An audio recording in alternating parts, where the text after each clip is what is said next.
ጤና ይስጥልን የከበረ ሰላምታችን በመላው ዓለም ሆናችሁ ቃል ስፖርት ዩቲዩብ ቻናላችንን ለምትከታተሉ ውድ አድማጮቻችን ሁሉ ይድረስ ብለናል። ከሀገር ቤት ከባህር ማዶ ለዚህም ሰዓት መርጠን ያሰናዳላችሁን ስፖርታዊ ጥንቅሮች ለእናንተ ውድ አድማጮቻችን በቅደም ተከተል ያጋራናችሁ ቆይታ እናደርጋለን። ሁልጊዜው ላይክ፣ ሰብስክራይብ፣ ሼር ማድረግ እንዳይረሳ። ለሐሳብ አስተያየታችሁም ከልብ እናመሰግናለን ውድ ቤተሰቦቻችን። በዚህኛውም ጥንቅራችን በክለቦቻችሁ ዙሪያ አሊያም በመረጃዎቻችን ይዘት ላይ ሐሳብ አስተያየታችሁ ልታጋሩን ትችላላችሁ። በዚህኛውም ጥንቅራችን በሀገራት ደረጃ የዓለም ዋንጫ ማጣሪያ መርሃ ግብሮች እየተካሄዱ ይገኛሉ። በርከት ያሉ ጥንቅሮችን በዚህ ዙሪያ እናደርሳችኋለን። ከዛ በተጨማሪ ላሊጋው ዣቪየር ቴባዝ ለባርሴሎና ማስጠንቀቂያ ሰጥተዋል። ሪያል ማድሪድ ተጫዋች እንደሚያስፈርምና የ6 ዓመት ኮንትራት እንደሚያስፈርመውም ተረጋግጧል። የጣሊያን ሴሪ መርሃ ግብሮች ይፋ ሲደረጉ ተጠባቂ ጨዋታ የቱሪን ደርቢ፣ የሮም ደርቢና የሚላን ደርቢ ይፋ ተደርገዋል። ሮናልዶ ከላሚን ያማል በርካታ ማህበራዊ ትስስር ገጾችን ፊት ገጽ ተቆጣጥሮ የሚገኘው ጉዳይ ነው። ተጨማሪ መረጃዎችን በዚህ ጉዳይ ላይ እናነሳለን። በአውሮፓ ትልቅ ክለቦች የሰማናቸውም በርካታ ዝውውሮች አሉ። በአውሮፓ መድረክ እየተካሄዱ ያሉ አዳዲሶቹን መርጠን በሰበርም የምናደርሳችሁ የዝውውር መረጃዎች አሉን። በተወዳጁ የእንግሊዝ ፕሪሚየር ሊግ የአሰልጣኝ ሹምሽር ሂደቱ ሲቀጥል የፖስቴኮግሉ ተተኪ እየተፈለገ ይገኛል። በጣም አነጋጋሪ መረጃ ግን ለቶትናም ሆትስፐርስ ደጋፊዎች እናደርሳቸዋለን። ከዛ በተጨማሪ በፕሪሚየር ሊጉ እየተደረጉ ካሉ ዝውውሮች ጎን ለጎን ማንቸስተር ሲቲ ዓለም ክለቦች ዋንጫን በተመለከተ ማኑኤል ካንጂ እጅግ በጣም አስገራሚ መልእክትን አጋርቷል። በርካቶች ይጋሩታል ሐሳቤን እያለ ነው። ቼልሲዎች ከባርሴሎና ተጫዋች ለማስፈረም ያረጉት ጥረት አልተሳካም። ወደ 197 ሚሊዮን ዩሮ ወጪ ያደረጉበትን አንድ አነጋጋሪም የዝውውር ሂደት በቼልሲ በኩል ለቼልሲ ደጋፊዎች እናጋራቸዋለን። ስኮር 90 ይህ ዓመትም የሊቨርፑል ነው እያለ ነው። በፍሎሪያን ዌርትዝ ዝውውር የመጨረሻ ምዕራፍ ደርሷል። ሊቨርፑሎች ሌላኛውን ተጫዋች ከባየር ሌቨርኩሰን ለማስፈረም ሰዓታት ብቻ ቀርተዋቸዋል። በሊቨርፑል በኩል ተጨማሪ የቡድን ዜናዎችን በተጨማሪነት እናጋራቸዋለን። የአርሰናሉ ተጫዋች ኦዴጋርድ ለሀገሩ ትላንትና ምርጥ ብቃቱን ነበር ያስመለከተው። ምናልባት በዚህ ዓመት ብዙ ትችት ነበረው። ቤንጃሚን ሼሽኮና አርሰናል ቤት ተጨማሪ መረጃዎችን ይዘንላቸዋል። ጋሪ ኔቨል አርሰናል ላይ አሁንም ተስፋ አልቆረጥኩም እያለ ነው። ቀጣይ አንድሪያ ቤርታ ኮንትራቱን የሚያራዝሙለትን ተጫዋች በተመለከተና አርሰናል ቤት በርከት ያሉ ዕለታዊ የቡድን ዜናዎችን ስናነሳም ክለቡንም የለቀቁ ተጫዋቾች ጎን ለጎን በመረጃችን ለአርሰናል ደጋፊዎች እናጋራለን። ቪክተር ጊዮኬሬስ ስፖርቲንግ ሊዝበንን የተቀላቀለው ለሩበን አሞሪም ሲል ነበር። አሁንም ዩናይትድን የሚቀላቀለው ምክንያቱ ያ ነው። ምክንያቱም ዩናይትድ በአውሮፓ መድረክ እንደማይሳተፍ ይታወቃል።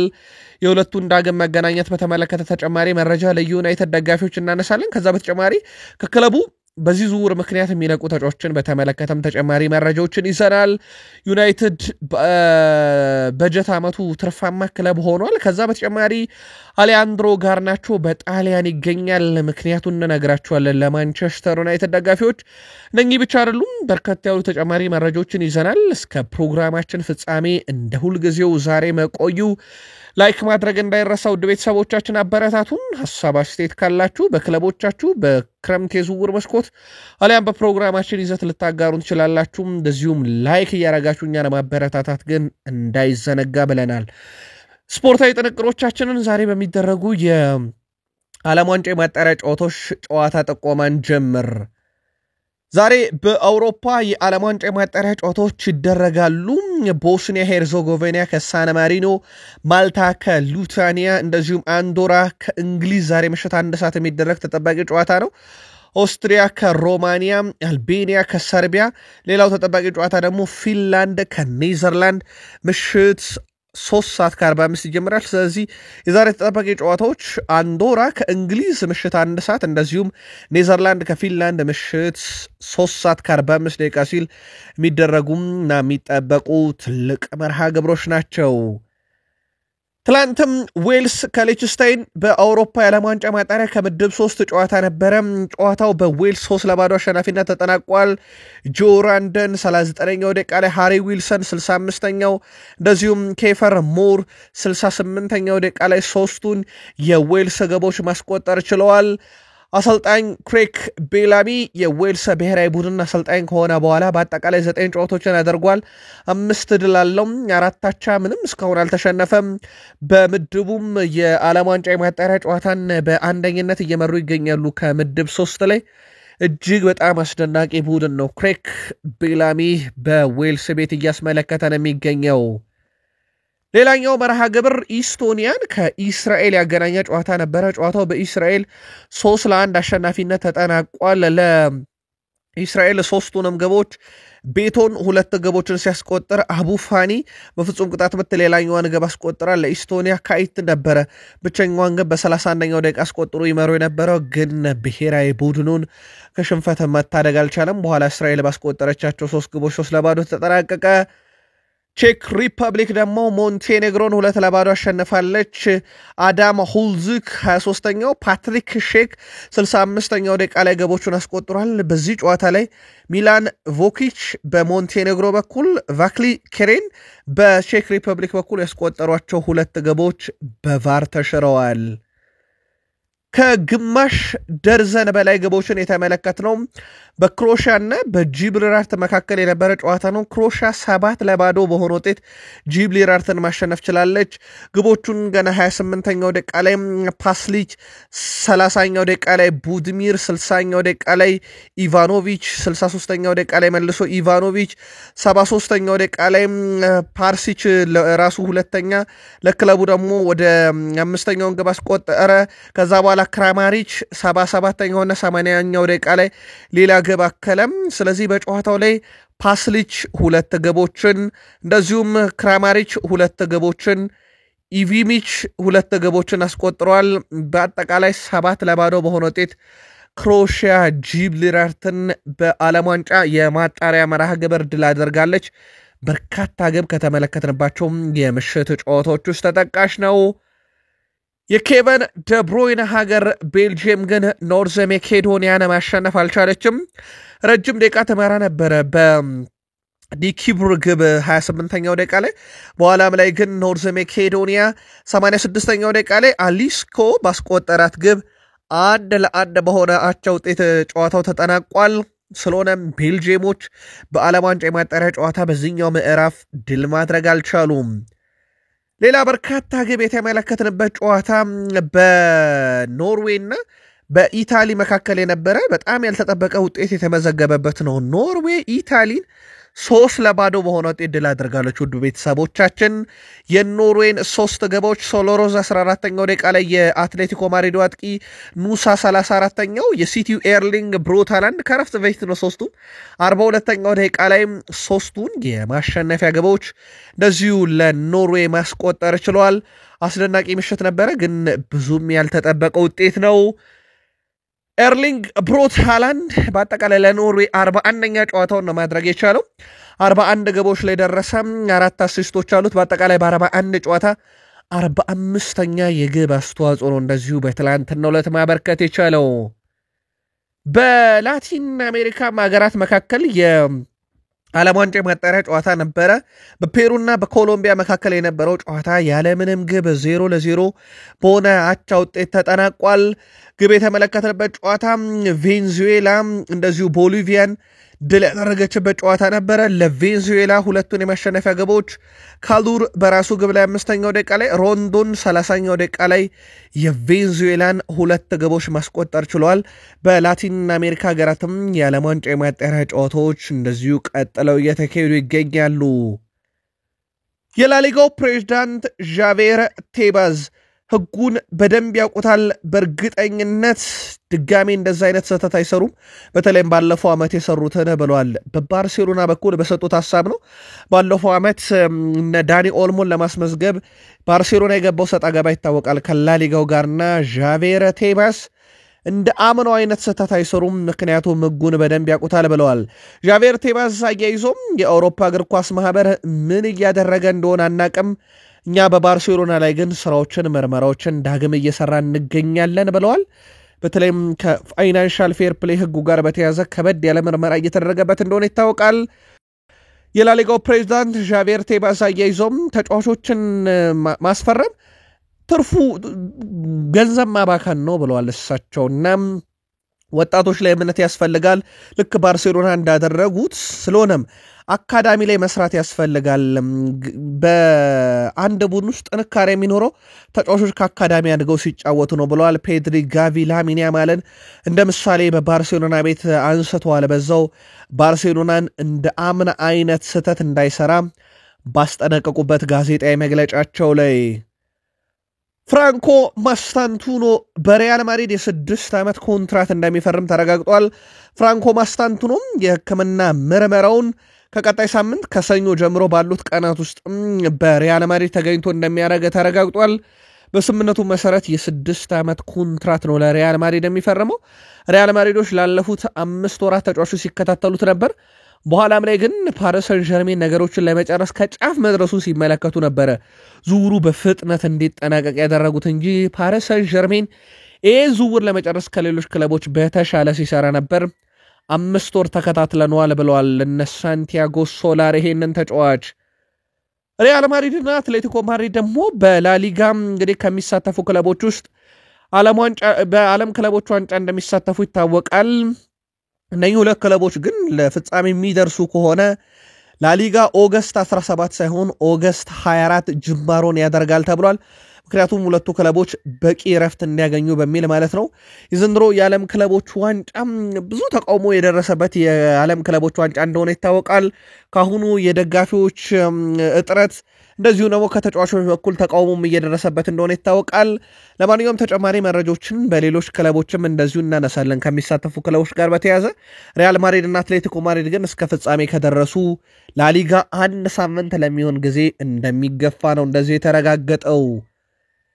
ሊጎችን ካነሳን የጣሊያን ሴሪኤ መርሃ ግብር ይፋ ተደርጓል ውድ ቤተሰቦቻችን እንግዲህ ይፋ ሲደረግ የጨዋታ መርሃ ግብሮችም እንደዛው ይፋ ተደርጓል በትልቁ የሚጠበቁ ጨዋታዎች አሉ ዘንድሮ በጣሊያን ሴሪኤ እንግዲህ ናፖሊ ባለቀ ሰዓት የኢንተር ሚላንን የነጥብ መጣል ተከትሎ ባለክብር እንደሆነ ይታወቃል ለማንኛውም የመክፈቻ ጨዋታ አታላንታ ከፔዥያ ካግላሪ ከፊዮረንቲና ኮሞ ከላዜ ዤኖዋ ከሊሴ ኢንተር ከቶሪኖ ዩቬንቱስ ከፓርማ ሚላን ከክሮሜንሴ ሮማ ከቦሎኛ ሳሱሎ ከናፖሊና ዩዲኒዜ ከቬሮና በሚያደርጓቸው ጨዋታዎች የጣሊያን ሴሬ የቀጣይ ውድድር ዓመት ጅማሮ ያደርጋል የመጨረሻ ሳምንት ጨዋታዎች ደግሞ ቦሎኛ ከኢንተር ክሮሜንሴ ከኮሞ ፊዮረንቲና ከአታላንታ ላዚዮ ከፔዥያ ሊሴ ከዤኖዋ ሚላን ከካግላሪ ናፖሊ ከዩዲኒዜ ፓርማ ከሳሱሎ እንደዚሁ ቶሪኖ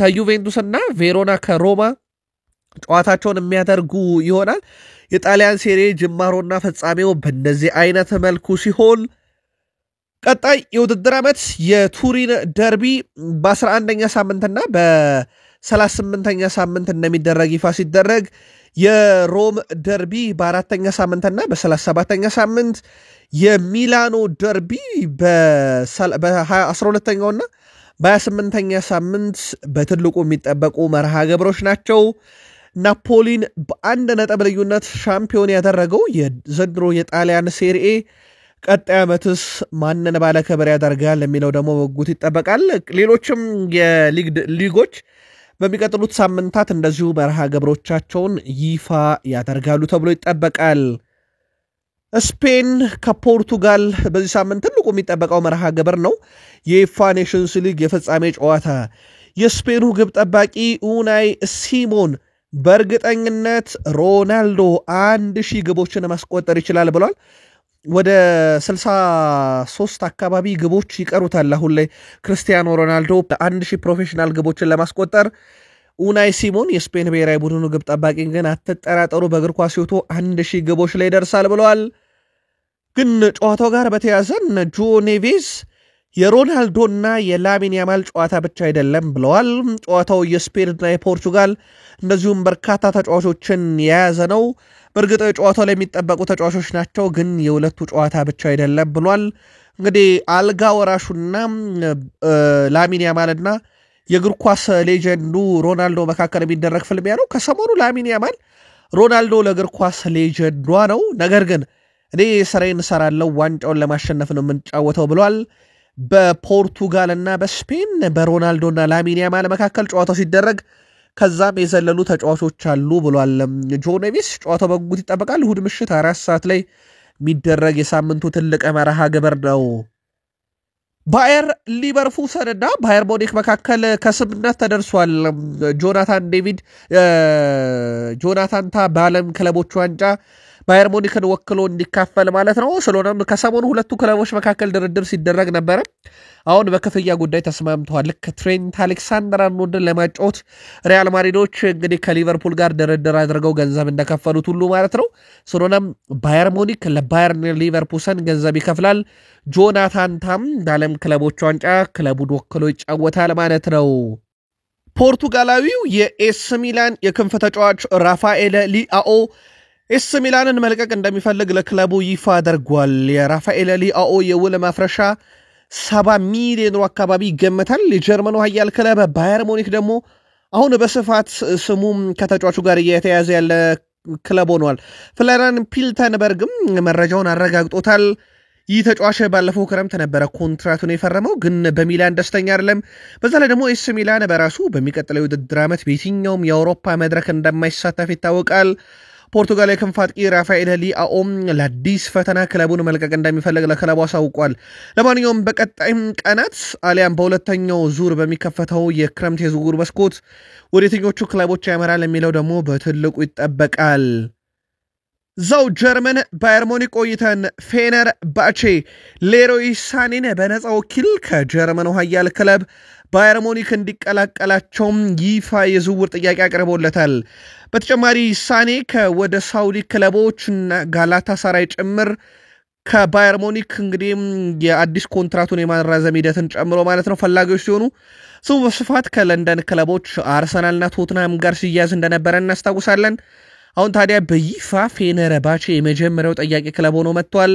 እስካሁን ተጫዋቹ ግልጽ ያለ ውሳኔ አልወሰነም። በባየርን መቆየት ሳሊያም ባየርንን ከለቀቀ ወደ የትኛው ሀገርና ክለብ ያመራል በሚለው ጉዳይ ላይ ፓሪስ ሰን ዠርሜን ጃንሉጂ ዶናሩማ በዚህ ክረምት ክለቡን የሚለቅ ከሆነ የውል ማፍረሻው 40 ሚሊዮን ዩሮ ነው ብለዋል።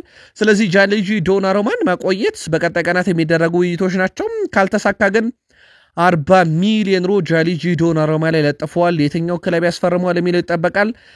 ማንቸስተር ዩናይትድ ግን ለአንድሬው ኦናና እስከ 51 ሚሊዮን ዩሮ እንዳወጣ ይታወቃልና አሁን ከዚህ በኋላ ግን ግብ ጠባቂ ላይ በዚህን ያክል ደረጃ ገንዘብ ያወጣሉ ተብሎ አይታሰብም ክለቦች። ፓሪስ ሰን ዠርሜን ግን 40 ሚሊዮን ዩሮ ለጥፈውበታል። ዛው ፓሪስ ቆይተን ፓሪስ ሰን ዠርሜንና ራንደል ኮሎሙአኒም አብረው እንደማይቀጥሉ ተረጋግጧል። ፓሪስ ሰን ዠርሜን ቋሚ ገዢ ይፈልግለታል። ተጫዋቹ በውሰት አሁን ዩቬንቱስ ቤት ይገኛል። የውሰት ውሉ ሲጠናቀቅ ወደ ፓሪስ ሰን ዠርሜን ይመለሳል። ራንደል ኮሎሙአኒም ገዢ እየተፈላለገለት ይገኛል። በዚህ ሳምንት በስፔን 5-4 በተሸነፉበት ጨዋታ ላይ አራተኛዋን ግብ በጭንቅላቱ ገይቶ ለፈረንሳይ ብሔራዊ ቡድን ማስቆጠሩ ይታወቃል። ግን በጨዋታውም ላይ በጣም ወሳኝ የሚባሉ ድኖችን ሲያመክን ከነበሩ ተጫዋቾች አንደኛው ነው። ኤስ ሚላኖች በዩቬንቱስ እየተገፋ የሚገኘውን ዱሳን ቪላሆቪችን እንደዚሁ የግላቸው የማድረግ ፍላጎት እንዳላቸው ተዘግቧል። ዱሳን ቪላሆቪች ከፕሪሚየር ሊግ ክለቦች ጋር ስሙስ በስፋት ሲያያዝ ነበረ። በተቃራኒው በዩቬንቱስም በኩል በርካታ አጥቂዎችን ወደ ቡድኑ ለማምጣት እንቅስቃሴዎችን እያደረጉ እንደሆነ ይታወቃል። እናም ከክለቡ የሚለቀውን ዱሳን ቪላሆቪችን ሌላኛው የጣሊያን ክለብ ኤስ ሚላን ፈላጊ ሆኖ ብቅ ብለዋል። ማርሴዎችም ኔልሰን ሴሜዶን የቀድሞ የባርሴሎና የሁኑ የወልቭስ ሆነ ተጫዋች የግላቸው ለማድረግ አብዛኛውን ስራ ጨርሷል የተባለው በግል ከስምነት መድረሳቸው ተረጋግጧል። በቀጣይ ቀናት ውስጥም ኔልሰን ሴሜዶን ማርሴዎች የሕክምና ምርመራውን ያደርጋሉ ተብሎ ይጠበቃል። ኦልሞስት የተጠናቀቀ ዝውውር ብለውታል። ማርሴዎች በዚህ የክረምት ዝውውር መስኮትም ከፈረንሳይ ክለቦች በስፋት እንቅስቃሴ እያደረገ ያለው ክለብ ነው። ትላንት ምሽት መረጃችን ላይ በረራ እንደተሰረዘ ነግረናችሁ ነበር። የተሰረዘው በረራ ደግሞ የቪክተር ኦስሜን ነው ብለናችሁ ነበረ። በዚህ መሰረት በረራው የተሰረዘው የቪክተር ኦስሜን ጉዳይ አሁን ከስምምነት ለመድረስ ተቃርበዋል። አልሂላል ለናፖሊም ለቪክተር ኦስሜንም እጅግ በጣም የተሻለና አማላይ የተባለ ጥያቄ ካቀረቡ በኋላ የመጨረሻ ምዕራፍ ላይ ደርሰዋል። ጋላታሳራዮች ይህንን ዝውውር ለማስቀረት በሚቀጥሉት 12 ሰዓታት ውስጥ ትልቅ ስራዎችን ይሰራሉ ተብሎ ሲጠበቅ የመጨረሻ ውሳኔ በናይጄሪያዊ አጥቂ ቪክተር ኦስሜን እጅ ላይ ወድቋል ማለት ነው። አልሂላሎች እጅግ በጣም የተሻሻለና ተጫዋቹ ለጠየቀውም የዝውውር ሂሳብም የቀረበ ገንዘብ ነው ያቀረቡለት። ለማንኛውም ጋላታሳራይ በቀሩት 12 ሰዓታት ውስጥ ይህን ዝውውር ማስቀረት ሂደቱን ወይም ቪክተር ኦስሜንን የማሳመን ሂደቱን እንዴት ይወጡታል የሚለው ሲጠበቅ ሁሉ ነገር ግን የሚወሰነው በናይጄሪያዊ አጥቂ ይሆናል ማለት ነው። ኦስማን ቴምቤሌ መጠነኛ ጉዳት ማስተናገዱን ፓሪስ ሰን ዠርሜኖች ይፋ አድርገዋል። በዩኤፋ ኔሽንስ ሊግ የግማሽ ፍጻሜ ጨዋታ አድርጎ ነበረ ከሀገሩ ፈረንሳይ ጋር፣ ግን በስፔን ተሸንፈው ከውድድሩ ውጭ ሆኗል ወይም ከፍጻሜ ጨዋታ ውጭ ሆኗል። እናም ተጫዋቹ መጠነኛ ጉዳት ቢያስተናግድም ከአትሌቲኮ ማድሪድ ጋር የሚደረገው የምድብ የመጀመሪያ ጨዋታም ሊያመልጠው ይችላል እየተባለ ነው። ተጨማሪ ምርመራዎች ዛሬ ይደረጉለታል። ተጫዋቹ ለየትኛው ጨዋታ ይደርሳል የሚለው ይፋ ሲደረግ፣ ፓሪስ ሰን ዠርሜን ግን መጠነኛ ጉዳት ማስተናገዱን አረጋግጧል። ተጫዋቹ ትላንትና ከአንድ ሚዲያ ጋር ቆይታ ነበረው። ኦስማን ዴምቤሌ የኔ የምንጊዜም ምርጡ ተጫዋች ሊዮኔል አንድሬስ ሜሲ ነው ብሏል። በእርግጥ በባርሴሎና ቤት አብረው እንዳሳለፉ ይታወቃል። በተለይም የኔይማር ጁኒየርን ከክለቡ መልቀቅ ተከትሎ እሱን ለመተካት ኦስማን ዴምቤሌን ከቦሩሲያ ዶርትመንድ ባመጡት ጊዜ ከሊዮኔል አንድሬስ ሜሲ ጋር ተጣምሮ እንደተጫወተ ይታወቃል። የቀድሞ የአርሰናል ተጫዋች ፓትሪክ ቬራ በጣሊያኑ ክለብ ዤኗም በአሰልጣኝነት እስከ ሰኔ 2007 የሚያቆየውን አዲስ ውል በትላንትናው ዕለት መፈራረሙ ይፋ ሲደረግ የካርሎ አንቸሎቲ ልጅ የሆነው ዴቪድ አንቸሎቲ ደግሞ የብራዚል ብሔራዊ ቡድን አሰልጣኞች ቡድን አባላትን መቀላቀሉ ይፋ ተደርጓል። የብራዚል ብሔራዊ ቡድን የመጀመሪያ ጨዋታውን በካርሎ አንቸሎቲ ሲያደርጋም ያለምንም ግብ 0-0 በሆናቸው ውጤት ጨዋታቸውን እንዳጠናቀቁ ይታወቃል። ውድ ቤተሰቦቻችን ቃል ስፖርት ዩቲዩብ ቻናላችን ላይ ትገኛላችሁ። ስፖርታዊ ጥንቅሮችን እያቀረብንላችሁ ስንገኝ ከተወዳጁ የእንግሊዝ ፕሪሚየር ሊግ ወዳገኘናቸው ዕለታዊ መረጃዎቻችን ደግሞ እንሻገር። በድጋሚ ከቃል ስፖርት ዩቲዩብ ቻናላችን ጋር መልካም ቆይታ ተመኘን። የምሽት መረጃችን ላይ በሰበር የሃንጌል ፖስቴኮግሉን ስንብት ነግረናችሁ ነበረ። ማን ይተካችኋል የሚለው ደግሞ በትልቁ ይጠበቃል። አሁን በርከት ያሉ የዜና ምንጮች ቶማስ ፍራንክ የብሬንትፎርዱ አሰልጣኝ ሃንጌል ፖስቴኮግሉን ለመተካት ዋነኛ እጩ ናቸው ተብሏል። ቶትናም እስካሁን አሰልጣኝ ቶማስ ፍራንክን እንዳላነጋገሩ ሲነገር፣ ለክለቡ ቅርብ የሆኑ ምንጮች ግን በዋነኝነት በዳኒ ሌቪ በኩል የሃንጌል ፖስቴኮግሉ ተተኪ እንዲሆኑም እጩ የተደረጉት ሰው ቶማስ ፍራንክ ሆነዋል። የፉልሃሙ ማርኮ ሲልቫ እያለን በርካታ እጩዎችን መመልከት እንችላለን። ግን በዋነኝነት ቶማስ ፍራንክ ናቸው የተያዙት። የሃንጌል ፖስቴኮግሉን ስንብት ተከትሎ ወደ ቤተሰቦቻችን በርከት ያሉ የቶትንሃም ሆትስፐርስ ደጋፊዎች ስንብቱን እንዳልወደዱት ተናግረዋል። በተለይም አሰልጣኙ በመልበሻ ክፍል ውስጥ ያላቸው ተቀባይነትና ተደማጭነት ከተጫዋቹ ጋር ያላቸው ልዩ ቀረቤታ በተጫዋቾቹ ዘንድ ይህን ብስጭት እንደፈጠረ ነው እየተዘገበ የሚገኘው።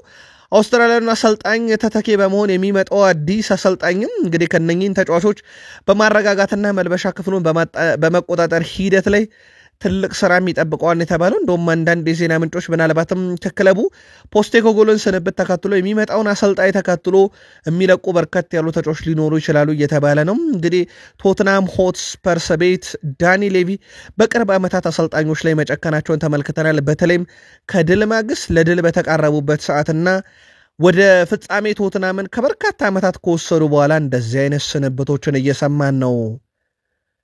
ለአብነት ያክል ፖቼቲኖም የተባረሩት የአውሮፓ ሻምፒዮንስ ሊግ ፍጻሜ ጨዋታን ካደረጉ ከአንድ ወር ገደማ በኋላ ነው እንግዲህ ስንብት የደረሳቸው። ማውሪሲዮ ፖቼቲኖ 6 ቀን ሲቀራቸው ነው ለሊግ ካፕ ወይም ለካራባው ካፕ የፍጻሜ ጨዋታ 6 ቀን ሲቀራቸው ዳኒ ሌቪ ያሰናበቷቸው። ሃንጌል ፖስቴኮግሉ ደግሞ ከ17 ዓመት በኋላ የአውሮፓ ሻምፒዮንስ ሊግ ተሳትፎ የሚያገኝላቸውን የኢሮፕ ሊግ ድልን ዋንጫን ከ17 ዓመት ካመጡ በኋላ በ16ኛው ቀን ነው ያሰናበቷቸውና ዳኒ ሌቪ ከስኬት ማግስት አሰልጣኝ ያሰናብታሉ። በእርግጥ ቶትንሃም ዘንድሮ ስኬታማ የውድድር ዓመትን በሊጉ አላሳለፈም። 17ኛ ሆኖ እንደጨረሰ ይታወቃል። ሃንጌል ፖስቴኮግሉ የኢሮፕ ሊግ ድላቸውን በጎዳና ላይ ባከበሩ ጊዜ በቴሌቪዥን ከሚተላለፉ ድራማዎች ውስጥ ሁሉ ጊዜም ቢሆን ሶስተኛው ሲዝን ከሁለተኛው ሲዝን የተሻለ ነው ብሎ ነበር እሳቸው ባለፈው ዓመቱ ሲጀመር እኔ ሁለተኛ ዓመት ዋንጫ አመጣለሁ ብለው አመጡ ዘንድሮ ደግሞ በዱል ላይ ሁሉ ጊዜም በቴሌቪዥን ተከታታይ ድራማ ከሁለተኛው ሲዝን ይልቅ ሶስተኛው ሲዝን በጣም አጓጊና ምርጥ ይሆናል ብለው ነበር ግን ዳኒ ሌቪ ለሶስተኛው ሲዝን እድል አልሰጧቸውም ለማንኛውም በሰበር በምሽት ያደረስናችሁ መረጃ ላይ ተጨማሪ መረጃዎችን እናከለላችሁ ብለን ነው በማንቸስተር ዩናይትድ በጥብቅ ይፈለጋል ተብሎ ስሙ በስፋት ከዩናይትድ ጋር የሚያያዘው አርጀንቲናዊ የአስቶን ቪላ ግብ ጠባቂ ኤሚ ማርቲኔዝ በዚህ ሳምንትም ግብ እንዳላስተናገደ ይታወቃል ሀገሩ 1-0 በሆነ ውጤት ነበር ድል ያደረጋችሁ ኤሚሊያኖ ማርቲኔዝ ግን በሀገሩ ያለው ሪካርድ በጣም አስገራሚ ነው 52 ጨዋታ 37ኛ ክሊንሺቱ ላይ ደርሷል 4 ዋንጫዎች አሉት ከአስቶን ቪላ ጋር በአመቱ መጨረሻ የሚለቀው ግብ ጠባቂ እስካሁን ይፋዊ ጥያቄ ያቀረበለት አንድም ክለብ የለም የተጫዋቹ መዳረሻ ይጠበቃል አስቶን ቪላን ግን የመልቀቅ ዕድሉ ሰፊ ሲሆን በአውሮፓ ከቆየ ዩናይትድ አሊያም የሳውዲ አረቢያ ክለቦች መዳረሻ ይሆናሉ ተብሎ ይጠበቃል ብሪያን መቤሞን በማንቸስተር ዩናይትድ የተነጠቁት ኒካስል ዩናይትዶች የካሪንግተን ምርቁን አንቶኒ ኢላንጋን ከኖቲንግሃም ፎረስት የግላቸው የማድረግ እቅድ አላቸው ተብሏል ኢላንጋ ዝውውር የሚሳካ ከሆነ በተለይም ከኖቲንግሃም ፎረስት ወደ ኒካስል ዩናይትድ የሚያደርገው ዝውውር የሚሳካ ከሆነ ማንቸስተር ዩናይትድ ከሽያጩ ላይ 20% ገንዘብ የማግኘት መብት አለው አንቀጹ ላይ በተካተተው መሰረት ኖቲንግሃም 50 ሚሊዮን ፓውንድ የሚጠይቁ ሲሆን እስከ 45 ሚሊዮን ፓውንድ ዝውውሩ ሊጠናቀቅ ይችላል ተብሏል በዚህ ገንዘብ የመቤሞን ቦነሶች መክፈል ማንቸስተር ዩናይትድ ይችላል ማለት ነው እናም አማካይ ቦታ ላይ ተጫዋቾችን ለማስፈረም ማንቸስተር ዩናይትድ በስፋት ሲንቀሳቀስ ዘንድሮ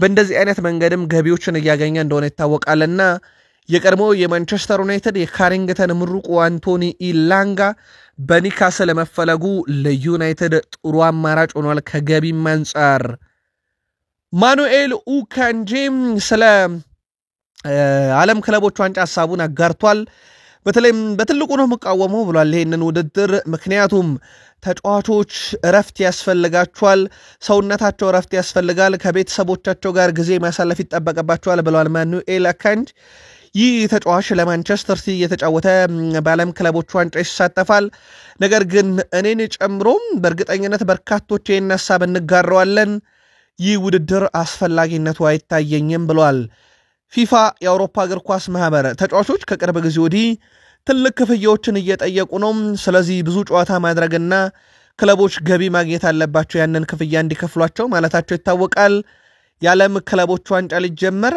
አንድ ሳምንት ሲቀረው ካሁኑ በርካታ ውዝግቦች እየተነሱበት ይገኛሉ የተጫዋቾች ተቃውሞ ደግሞ እንደቀጠለ ሲሆን የሲቲው ማኑኤል ኡካንጂ ደግሞ አንደኛው ተቃዋሚ ሆኖ ብቅ ብሏል የዓለም ክለቦች ዋንጫ ውድድርን ግን እንዳጠቃላይ ክለቦቻቸው የሚሳተፉ ደጋፊዎች የእናንተን የግል መልከታ ማጋሩን ቸልሲ ለባርሴሎና ተጫዋች የመቀየር ሐሳብ አቀርበው እንደነበረና ውድቅ እንደተደረገባቸው ተረጋግጧል ቸልሲዎች ክሪስቶፈር ንኩንኩን ለባርሴሎና ሰጥተው በተቃራኒው ደግሞ ፌርሚን ሎፔዝን ነበር ከባርሴሎና ማምጣት ያሰቡት ነገር ግን ባርሴሎና ጥያቄውን ወዲያው ውድቅ አድርገውታል የክሪስቶፈር ንኩንኩ ፈላጊ ያለመሆናቸውን ተከትሎና ፌርሚን ሎፔዝ በክለቡ የሚቀጥልበት ሰፊ ድል እንዳለም ጠቁሞ የቸልሲን የዝውውር ዕቅድ ውድቅ ማድረጋቸው ይፋ ተደርጓል ቸልሲ ባለፉት 10 የውድድር ዓመታት ግብ ጠባቂ ላይ ያወጣው ገንዘብ 197 ሚሊዮን ዩሮ ደርሷል ውዱ ዝውውር ደግሞ የኬፓ አሪዛባላጋ ነው ከቢልባኦ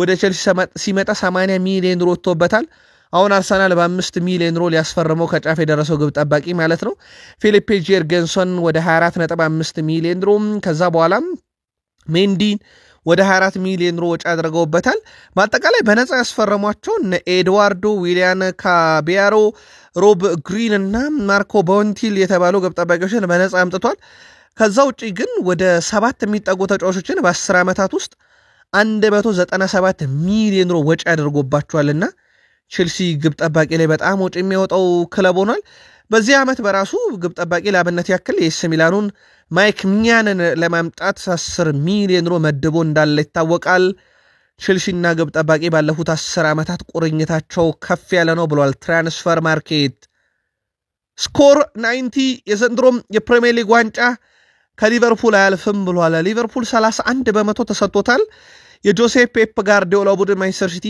27 በመቶ ሁለተኛው ቅድመ ግምት የተሰጠው ቡድን ሆኗል። የማይክል አርቴታው አርሰናል ዘንድሮስ ሁለተኛም አንደኛም አይደለም የተሰጠው ሶስተኛ ደረጃ ነው በስኮር 26 በመቶ። ኒውካስል ዩናይትድ 7 በመቶ፣ ቼልሲ 4 በመቶ ከ1 እስከ 5 ዘንድሮ የፕሪሚየር ሊግን ዋንጫ የማንሳት ቅድመ ግምት ተሰጥቷቸዋል። የዘንድሮ ሻምፒዮን ሊቨርፑል ግን ቅድመ ግምቱን የወሰደው ክለብ ሆኗል በስኮር 19። በሊቨርፑልና በባየር ሌቨርኩሰን መካከል ሲደረግ የነበረው ድርድር ከስምምነት ለመድረስ ተቃርቧል። ምናልባትም ዛሬ ነገ አዲስ ነገር ሊኖር እንደሚችል ተረጋግጧል። ስምምነቱ ተፈጽሟል ያለው ፋብሪዚዮ ሮማኖ በ130 ሚሊዮን ዩሮ መሆኑን አረጋግጧል። በቀጣይ ቀናትም የሕክምና ምርመራውን ያደርጋል። በተለይም ከነገ ጀምሮ አዲስ ሰበር መረጃ ይኖራል። በዚህ ዝውውር ላይ ጀርመናዊ ተጫዋች በሊቨርፑል ቤት አስቀድሞ ከስምምነት እንደደረሰ ይታወቃል። በሁለቱ ክለቦች መካከል የሕክምና ምርመራው ቀጠሮ እስኪያዝ ብቻ ነው እየተጠባበቀ ያለው ተብሏል። አሁን ግን ሁለቱ ክለቦች ትላንትና ካደረጉት ንግግር በኋላ ዛሬ ነገ አሊያም ሰኞ ትልቅ ነገር እንድንጠብቅ ፋብሪዚዮ ሮማኖ ይፋ አድርጓል። ስለዚህ ሊቨርፑሎች ከባየርና ሊቨርኩሰን ሁለተኛውን ተጫዋች እንደሚያገኙት በ130 ሚሊዮን ዩሮ ዝውውሩ እንደሚጠናቀቅ ፋብሪዚዮ ሮማኖ አረጋግጧል። ሊቨርፑል ቤት በትልቁ ይጠበቃል የዚህ ተጫዋች ሚና፣ በተለይም ደግሞ በ10 ቁጥር ሚና ሁለቱም ክንፍ አጥቂነት በአማካይ ስፍራ ላይ በደንብ መጫወት ይችላል። በ9 ቁጥር 10 ቁጥር ብዙ ሜዳ ክፍል ላይ ማጫወት ይችላሉና ለአርኔ ስሎት በጣም ሁለገብ ተጫዋች ነውና ፍሎሪያን ወርዝ በእነኚህ 3 ቀናት ዝውውሩ ይጠናቀቃል። ኖርዌይ ከጣሊያን ባረጉት ጨዋታም ኖርዌይ 3-0 እንዳሸነፈች ነገረናችሁ ነበረ። ማርቲን ኦዴጋርድ የአርሰናሉ አምበል የኖርዌይ አምበል ትላንትና በጣም አስደናቂ ብቃት አሳይቷል። ወደ 72 ኳሶችን ነክቷል። 47 የተሳኩ ኳሶችን አቀብሏል። 8 ኳሶችን አሸንፏል። በራሱ የሜዳ ክፍል ላይ በግብ ዕድል ደረጃ 3 የግብ ዕድሎችን ፈጥሯል። 3 ጥፋቶችን አሸንፏል። 2 ኳስ መልሶ ቀምቷል። 1 የተሳካ ታክል ወርዷል። 1 ትልቅ የግብ ዕድል ፈጥሯል። በጨዋታው ላይ 1 አሲስት አድርጓል። ትችት እየደረሰበት ነበረ በሁለተኛ የአርሰናል ሲዝን ላይ በተለይም ተጫዋቹ ሶስተኛ የሜዳ ክፍል ላይ ጥሩ አይደለም በሚል በርካታ ትችት ሲደርስበት ነበረ። ተጫዋቹ አሁን ግን በኖርዌይ ብሔራዊ ቡድን ላይ እጅግ በጣም አስደናቂ የሚባል ብቃቱን ነው በምሽት ጨዋታ ላይ የሚያስመለከተን። አርሰናል ያው የሼሽኮ ዝውውር ላይ በትላንትናው ዕለት በሰበር ነግረናቸዋል። ከስምምነት ለመድረስ ከጫፍ መድረሳቸውን ወይም ዝውውሩ በጣም የተሻሻለ ደረጃ ላይ መድረሱን በአርሰናል በኩል እንደ ቤን ጃኮብስ ዘገባ ከሆነ ይህን ዝውውር በተቻለ መጠን ከ60 እስከ 70 ሚሊዮን ዩሮ ለመጨረስ ነው ስራዎችን እየሰሩ የሚገኙት። አብዛኛው ስራ ተጠናቋል። በክፍያው ቀመር ጉዳይ ላይና እንደዚሁም የሕክምና ምርመራ ቀጠሮ ማስያዝ ብቻ ነው የቀረው። አርሰናል ለረጅም ጊዜ ሲታማበት የነበረውን የ9 ቁጥር አጥቂ ጉዳይ በቤንጃሚን ሼሽኮ ለመፍታት ከጫፍ ደርሷል። አምናም በርግጥ ሼሽኮን ለማስፈረም በርካታ ጥረት አድርጎ እንደነበረ ይታወቃል። አምና ነበር እንደውም ማይክል አርቴታ ተጫዋቹን ለማስፈረም ሰፊ ጥረት አድርገው የነበረው። በስተመጨረሻም በዚህ ዓመት ዝውውሩ ለመጨረስ ከጫፍ ደርሷል። ከሼሽኮ ጋር በተያያዘም ሴስኮ ባለፉት ጥቂት ሳምንታት በጉልበት ጉዳት ውስጥ እንደሚገኝ ግን ተረጋግጧል። ጉዳቱ ከባድ የሚባል አይደለም። የብሔራዊ ቡድኑ አሰልጣኝ ተጫዋቹ ወደ ብሔራዊ ቡድን ካምፕ የጠራው በሀገሩ ባሉ ዶክተሮች እንዲታከም ነው። እስካሁን ልምምድ አልጀመረም። ዛሬ ሉክዘምበርግን ከሚገጥመው የስሎቫኒያ ስብስቡም ውጪ እንደተደረገ ይፋ ተደርጓል። ለማንኛውም አዲስ ነገር ካለ እናጋራችኋለን በዚህ ጉዳይ ላይ። ግን ይህ ተጫዋች ወደ አርሰናል የሚያደርገው ዝውውር ሊጠናቀቅ ከጫፍ ደርሷል። ስለሆነ አርሰናል ከረጅም ጊዜ በኋላ ንጹህ የ9 ቁጥር አጥቂ ሲያጫውት በሚቀጥለው ዓመት እንመለከተዋለን ማለት ነው። ጋሪ ኔብል ግን እስካሁን አርሰናል ተጫዋች ባያስፈርምም ማለት ይፋዊ ዝውውር ባይፈጽምም አሁንም እምነቴ ለአርሰናል ነው ብሏል። ጋሪ ኔብል ባለፈው የውድድር ዓመት አርሰናል ዋንጫውን ይበላል ብሎ እስከ መጨረሻው እንግዲህ እምነት እንደነበረው ገልጿል። በኋላም ላይ ሊቨርፑል ዋንጫውን ቢወስደው ማለት ነው። ጋሪ ኔብል ስለ ቀጣይ ዓመትም ሲጠየቅ ዘንድሮም አርሰናል የዚህ ዓመት ዋንጫን የማሸነፍ ትልቅ ግምት እሰጣለሁ፣ ለ3ኛ ጊዜ ግምቴን አስቀምጣለሁ ብሏል። 2 ጊዜ አልተሳካለትም። 3ኛውስ የቀድሞ የማንቸስተር ዩናይትድ ተጫዋች ጋሪ ኔብል ቅድመ ግምት የሰጠው አርሰናል ዋንጫ አንስቶ የጋሪ ኔብልን የ3ኛ ዓመት ግምት ያሳካ የሆነው ቀጣይ ዓመት ይጠበቃል። ትላንት የማጋሌሽ ኮንትራት መራዘሙን ነግረናችሁ ነበር ለአርሰናል ደጋፊዎች። በቀጣይ ደግሞ የዊሊያም ሳሊባን ኮንትራት ለማራዘም በአንድሪያ ቤርታ በኩል ጠንካራ ስራዎች እየተሰሩ መሆኑ ተረጋግጧል። አንድሪያ ቤርታ ወደ አርሰናል ከመጡ በኋላ ዝውውር ብቻ ለሚጠበቅባቸው በጣም ወሳኝ የተባሉ የአርሰናል ተጫዋቾችንም ኮንትራት የማራዘም ጥብቅ ስራ ይጠብቃቸዋል። የማጋሌሽን ጨርሷል እስከ 29። ቀጣዩ ሳሊባ ነው። የማድሪድ ፍላጎትን ለመግታት የሚደረገው ኮንትራት የማራዘም ሂደት በቀጣይ ቀናት ውስጥ የሚጠናቀቃል ተብሎ ሲጠበቅ አንድሪያ ቤርታ ትልቁን ስራ እየሰሩ ነው ተብሏል። ማይክል አርቴታም ተጫዋቹን በፕሮጀክት የማሳመንና በቡድኑ የማቆየት ስራን በጥብቅ ይሰራሉ ተብሎ ሲጠበቅ ዊሊያም ሳሊባ ከሰሞኑ በሰጠው ሐሳብ ቀጣይ ዓመት ዋንጫ ማሳካት ነው ዋነኛ ስራችን ማለቱ ይታወቃል። በዚህ ክረምት ከአርሰናል ጋር የተለያየው ጣሊያን የመሃል ሜዳ ተጫዋች ጆርጂኒዮ በይፋ ክለቡን መቀላቀሉ ተረጋግጧል። ጆርጂኒዮ በአርሰናል ውሉ ማብቃቱን ተከትሎ የብራዚሉን ክለብ ፍላሚንጎን በነፃ ዝውውር መቀላቀሉ ይፋ ሲደረግ የ33 ዓመቱ ጆርጂኒዮ በቀጣይ ከፍላሚንጎ ጋር በዓለም ክለቦች ዋንጫ ውድድርም እንደሚሳተፍ ተረጋግጧል። በሁለቱ ክለቦች ድርድር በኋላ ወይም ድርድሩ በስምምነት ከተጠናቀቀ በኋላ ማለት ነው። ስለዚህ አሁን በአርሰናል ቤት ጆርጊኖን መውጣት ተከትሎ በቀጣይ ዙቤሜንዲ ዝውውር ይጠበቃል።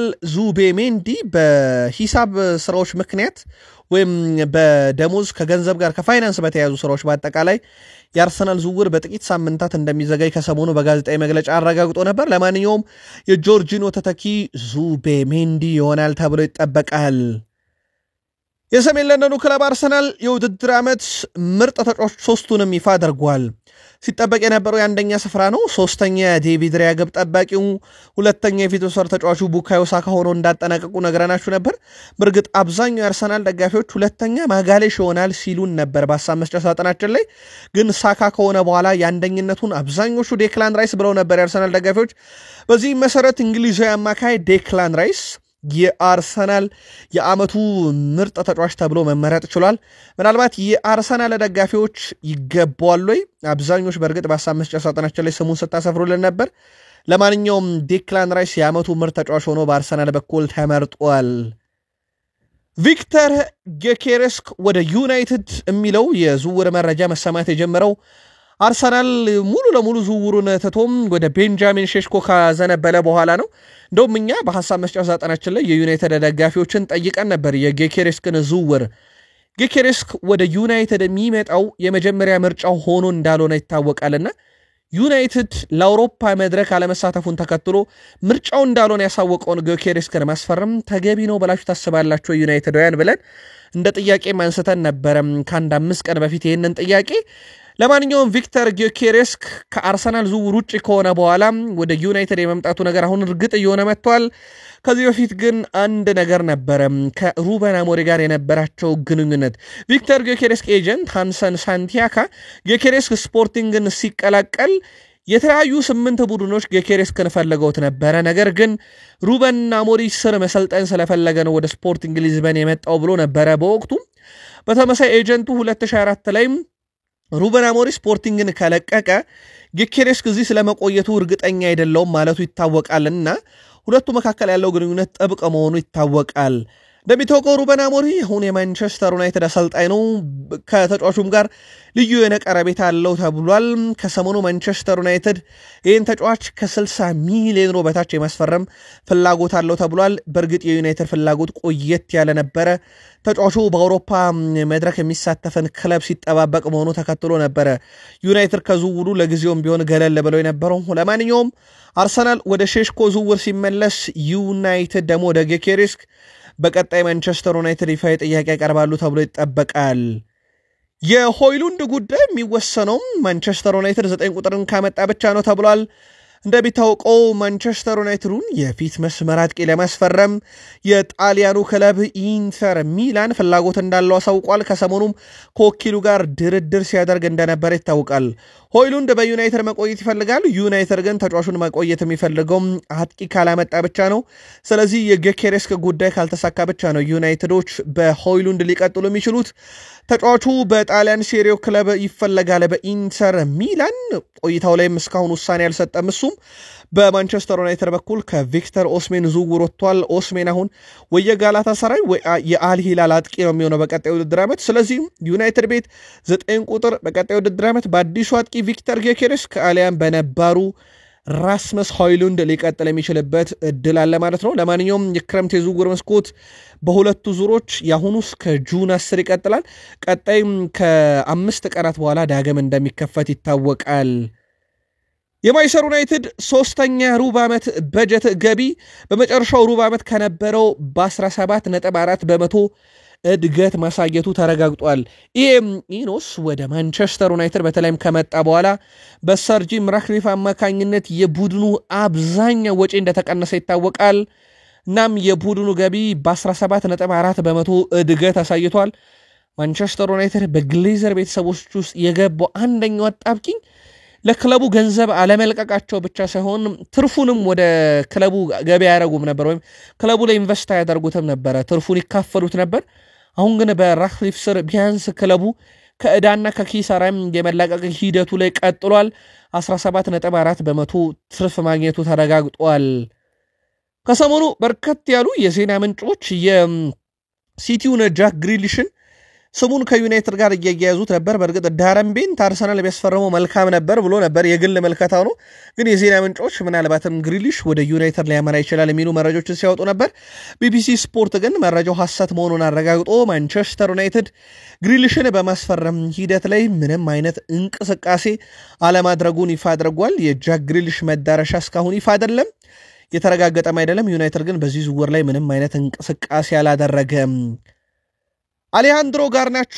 በናፖሊ ይፈለጋል ትልቁ ልዩነት ናፖሊ 40 ሚሊዮን ፓውንድ ዩናይትድ 60 ሚሊዮን ፓውንድ ይፈልጋሉ ከዚህ ዝውውር ላይ ተጫዋቹ ጣሊያን ነው የሚገኘው ግን ጣሊያን የሄደው ከዚህ ዝውውር ጋር በተያያዘ አይደለም ውድ ቤተሰቦቻችን አሌሃንድሮ ጋርናቾ ለረፍት ነው በጣሊያን የሚገኘው ከባለቤቱና ከልጁ ጋር ጥሩ ጊዜን እያሳለፈ እንደሚገኝ በማህበራዊ ትስስር ገጹ ላይ አጋርቷል የቀጣይ ዓመት የማንቸስተር ዩናይትድ ቆይታው እርግጥ ያልሆነ አሌሃንድሮ ጋርናቾ ከሰሞኑ የማንቸስተር ዩናይትድ መለያን እንግዲህ ፎቶ በማህበራዊ ትስስር ገጹ ላይ አጋርቶ ነበር ለብሶት አይደለም እንግዲህ ሳይለብሰው ነው ያጋራው መስሉና ምናልባት ይስንብት ይያሉት እንደነበር ይታወቃል ሩበን አሞሪም ቀጣይ የውድድር ዓመት በግልጽ ነው ክለብ እንዲያፈላልግ የነገሩት ለማንኛውም ተጫዋቹ ለረፍት በጣሊያን ይገኛል ብሏል ጣሊያን ግን በቆይታው ከናፖሊ ሰዎች ጋር ተገናኝቶ ውይይት ያድርግ በሚለው ጉዳይ ላይ እስካሁን ይወጡ መረጃዎች የሉም ዛሬ በአውሮፓ የዓለም ዋንጫ ማጣሪያ ጨዋታዎች ይደረጋሉ